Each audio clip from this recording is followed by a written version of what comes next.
Tu as grandi, mais tu fais régulièrement ce songe où tu te retrouves toujours dans la maison familiale. Cette maison a déjà changé, ce terrain a déjà évolué, mais dans tes songes, dans tes visions, il se présente toujours de la même manière. Comme si vous étiez encore à cette époque-là. Tu es déjà marié, tu n'es plus avec cette personne, mais tu te vois régulièrement dans un état où, comme si vous étiez encore en relation.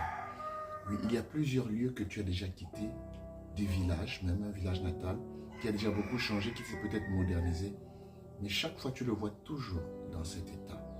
Oui, il y a un endroit que tu visites souvent, mais il est toujours dans les ténèbres. Un frère, un ami avec qui vous n'êtes plus ensemble, mais tu le vois régulièrement. Tu as assez d'argent, peut-être pour t'acheter des habits, mais dans tes visions, dans tes songes, tu n'es jamais habillé. Tu as assez d'argent pour t'acheter des chaussures, mais dans tes songes, tu n'as jamais de chaussures.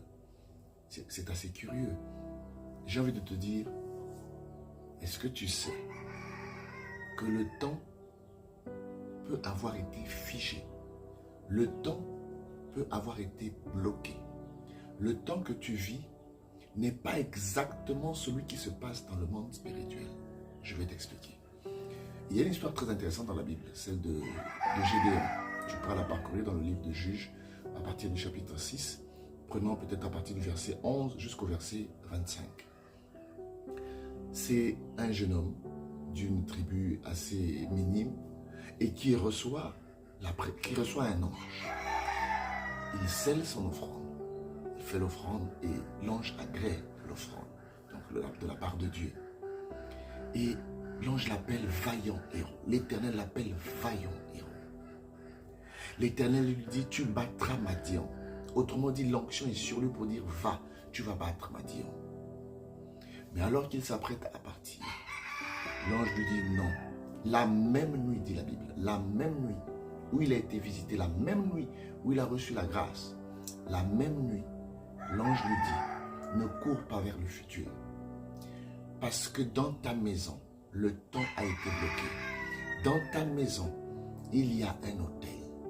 Oui, il y a un autel qui contrôle le temps. J'ai envie de te dire, ces endroits que tu vois, il s'est passé quelque chose à cet endroit-là. Quelque chose qui a figé le temps. Quelque chose qui a bloqué.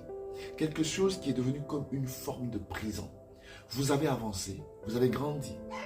Maintenant, tu travailles, tu t'es marié. Mais en esprit, tu es toujours à cet endroit où quelque chose a été fait. Et tant que tu restes à cet endroit-là,